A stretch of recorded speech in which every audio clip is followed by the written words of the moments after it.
السلام علیکم guys, welcome to my YouTube channel. اس ویڈیو میں ہم سورہ فاتحہ کا ترجمہ اور تھوڑی سی تفسیر دیکھیں گے۔ بسم اللہ، اللہ کے نام کے ساتھ، الرحمن جو وسیع رحمت والا، الرحیم نہایت رحم والا ہے۔ ہر کام کا آغاز اللہ کے نام سے کرنا ایک اسلامی طریقہ کار ہے۔ اللہ تعالیٰ نے علم کا رشتہ بھی اپنے نام سے ہی جوڑا ہے، جیسا کہ اللہ تعالیٰ نے فرمایا، آپ پڑھیں اپنے رب کے نام سے جس نے آپ کو پیدا کیا۔ نماز پہلا فریضہ ہے جس کو وضو کے بغیر ادا نہیں کیا جاتا۔ عبادت کے لیے وضو کرنے کا حکم بھی اللہ کے نام سے ہی دیا گیا ہے۔ حضرت محمد صلی اللہ علیہ وسلم نے فرمایا، جو شخص وضو سے پہلے بسم اللہ نہیں پڑھتا اس کا وضو نہیں ہوتا۔ ذبح کرتے وقت بھی بسم اللہ پڑھنا واجب ہے۔ حضرت محمد صلی اللہ علیہ وسلم کھانا کھانے سے پہلے بسم اللہ پڑھتے تھے۔ اللہ کے نام سے سونا اسلامی طریقہ ہے۔ تمام کاموں سے پہلے برکت، مدد اور قبولیت کی امید پر بسم اللہ پڑھنا اسلامی طریقہ ہے۔ ہر صورت سے پہلے بھی بسم اللہ نازل ہوئی ہے۔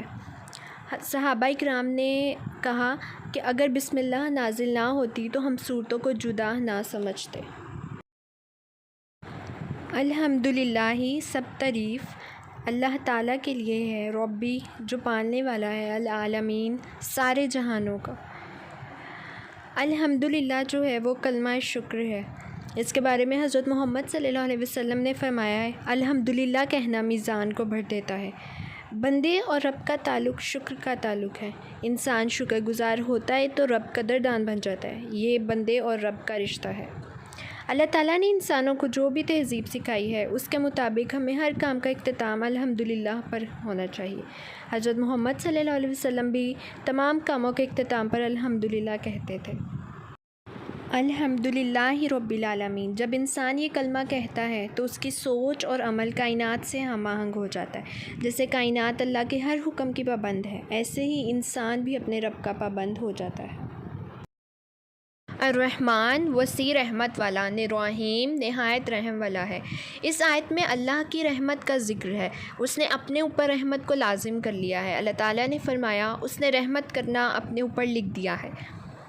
حضرت محمد صلی اللہ علیہ وسلم نے فرمایا، اللہ نے رحمت کے 100 حصے بنائے اور اپنے پاس ان میں سے 99 حصے رکھے ہیں۔ صرف ایک حصہ زمین پر اتارا اور اس کی وجہ سے تم دیکھتے ہو کہ مخلوق ایک دوسرے پر رحم کرتی ہے۔ اللہ تعالیٰ نے فرمایا ہے، اور کیا انہوں نے اپنے اوپر پرندوں کو نہیں دیکھا، اس حال میں کہ وہ پر پھیلائے ہوئے ہوتے ہیں اور کبھی سمیٹ لیتے ہیں، رحمان کے سوا انہیں کوئی نہیں تھامتا۔ اللہ کی رحمت بندہ مومن کو اللہ کا شکر ادا کرنے پر ابھارتی ہے۔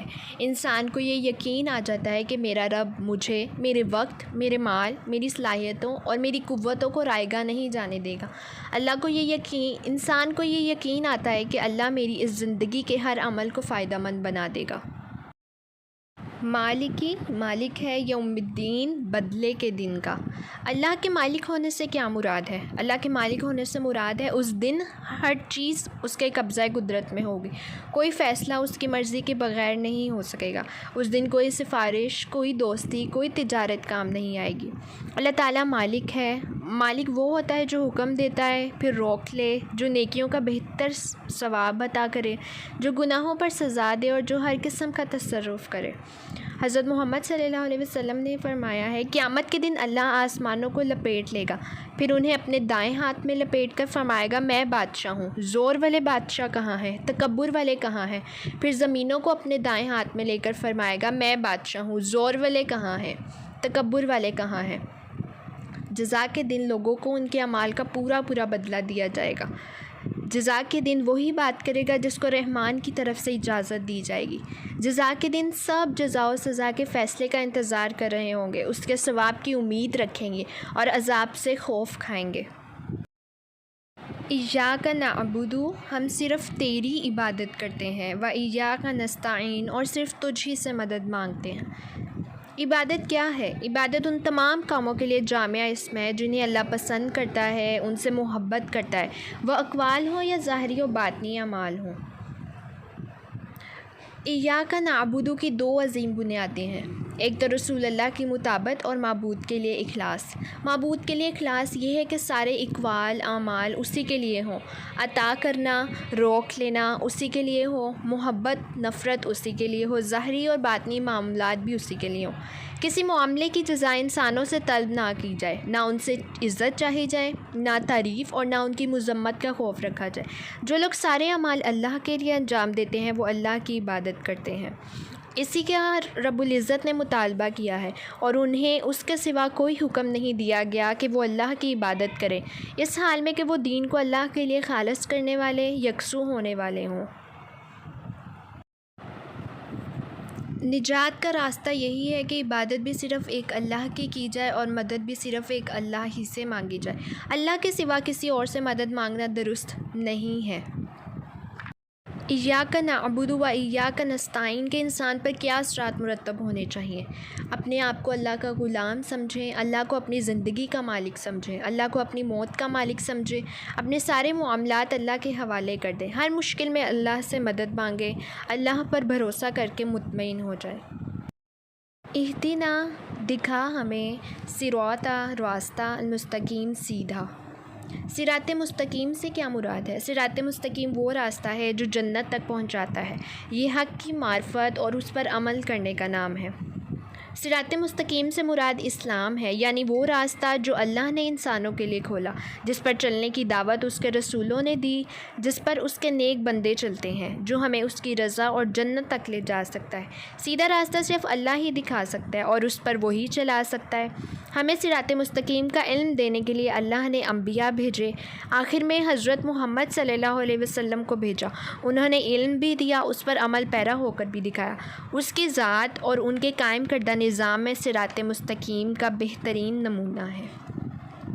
صراط مستقیم پر تو مسلمانوں کا صرف وہی فرقہ ہے جس کے متعلق آپ صلی اللہ علیہ وسلم نے فرمایا، جس پر میں اور میرے صحابہ ہیں۔ صراط الذین، راستہ ان لوگوں کا انعمت، انعام کیا گیا، علیہم جن پر، غیری اور نہ المغضوبی، غصہ کیا گیا، علیہم جن پر، ولا الضالین اور نہ گمراہ ہیں۔ یہاں انعام سے مراد صراط مستقیم پر چلنے کی ہدایت ہے، اور انعام یافتہ لوگوں سے مراد وہ لوگ ہیں جو اہل ہدایت اور استقامت ہیں، وہ لوگ جو اللہ اور اس کے رسول کی اطاعت کرتے ہیں، اس کے احکامات کو بجا لاتے ہیں اور اس کے روکے ہوئے کاموں سے باز رہتے ہیں۔ انعام یافتہ لوگوں کے راستے پر چلنے کے لیے ہدایت اللہ کا انعام ہے۔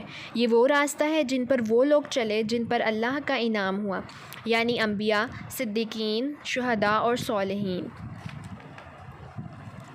اللہ کا غضب کن لوگوں پر نازل ہوا؟ سب سے پہلے اللہ کا غضب ابلیس پر نازل ہوا، جس نے اللہ کی نافرمانی کی تھی اور تکبر کیا تھا۔ غیر المغضوب علیہم، جن پر نہ غصہ کیا گیا، یعنی ان لوگوں کے راستے پر نہ چلانا جن پر اللہ کا غضب نازل ہوا، جن لوگوں نے حق کو پہچان کے اسے ترک کیا، مثلاً یہود وغیرہ۔ مغضوب لوگوں سے مراد یہودی ہیں جن کو اللہ نے بندر اور سور بنا دیا تھا۔ غضب اللہ کی صفت ہے، اس سے مراد اللہ کا سزا دینے کا ارادہ ہے۔ غضب اللہ کی ذاتی صفت ہے، اس بارے میں حدیث ہے، بے شک صدقہ رب کے غضب کو بجھا دیتا ہے، یہ اس کی فعلی صفت ہے۔ مومنوں پر یہ حق ہے کہ وہ ان پر غضبناک ہوں۔ صراط مستقیم سے ہٹ جانے والوں کو ضلالت یا گمراہی کہتے ہیں، خواہ کوئی جان بوجھ کر اس راستے کو چھوڑ دے یا جہالت سے اس پر نہ چلے۔ رسول اللہ نے گمراہی سے بچنے کا کیا راستہ سکھایا ہے؟ رسول اللہ نے گمراہی سے بچنے کے لیے کتاب اللہ یعنی قرآن کا راستہ دکھایا ہے۔ حضرت محمد صلی اللہ علیہ وسلم نے فرمایا، سنو، میں تم میں 2 چیزیں چھوڑے جا رہا ہوں، ان میں سے ایک اللہ کی کتاب ہے جو اللہ کی رسی ہے، جو اس کی پیروی کرے گا ہدایت پر ہوگا اور جو اسے چھوڑے گا گمراہ ہو جائے گا۔ سورہ فاتحہ کے بعد آمین کہنے کی کیا فضیلت ہے؟ سیدنا ابو ہریرہ رضی اللہ عنہ سے روایت ہے کہ رسول اللہ نے فرمایا، جب امام آمین کہے تو تم بھی آمین کہو، کیونکہ جس کی آمین ملائکہ کی آمین کے ساتھ ہو گئی، اس کے پچھلے تمام گناہ معاف کر دیے گئے۔ رسول اللہ صلی اللہ علیہ وسلم نے فرمایا، جب امام غیر المغضوب علیہم ولا الضالین کہے تو تم آمین کہو تاکہ اللہ تم سے خوش رہے۔ اللہ تعالی ہمیں صراط مستقیم پر چلنے کی توفیق عطا فرمائے اور نیک لوگوں میں شامل کرے، آمین۔ مجھے امید ہے آج آپ نے اس ویڈیو سے ضرور کچھ سیکھا ہوگا۔ اگر آپ کو یہ ویڈیو پسند آئی ہو تو اس کو لائک، شیئر اور سبسکرائب کیجیے تاکہ اور آنے والی ویڈیوز سب سے پہلے آپ تک پہنچے۔